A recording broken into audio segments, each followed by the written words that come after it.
Hai, Assalamualaikum. Okey, semalam saya ada upkanlah cutting paper berkenaan dengan AKPS ni, tapi view tak naik. TikTok ni memang lah kan. So, saya kira mesej tu tak cukup sampai lah. So, saya datang kali ni untuk berkongsi cerita berkenaan dengan AKPS ni. Yelah, bukan apa nak dijadikan sebagai tanda ingatan. Kalau dulu siapa masih ingat kita ada unit pencegahan penyeludupan, kemudian tak lama tahun 2017 macam tu kita ada SM. Saya masih ingat lagi masa tu kita ada polis, kita ada immigration dan kita ada custom yang duduk di bawah satu pentadbiran komander. Tapi pada masa tu SM ke UPP ke dia hanya jaga sempadan-sempadan di Perak, Kelantan, Perlis dan Kedah je. Tapi nampaknya aura AKPS ni lain macam guys. Dia lebih macam advance sikit. Sampai ke Kelas A dia pergi.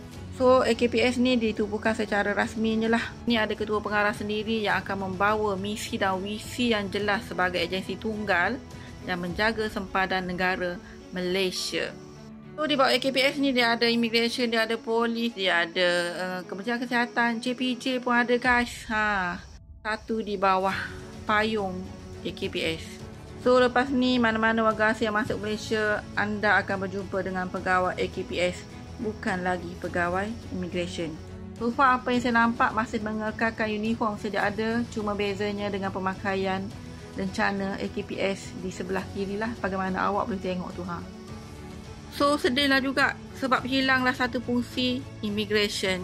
Apapun, selamat maju raya kepada AKPS, dan kepada anda yang menonton video ini jangan lupa share, like dan sampaikan supaya lebih tahu.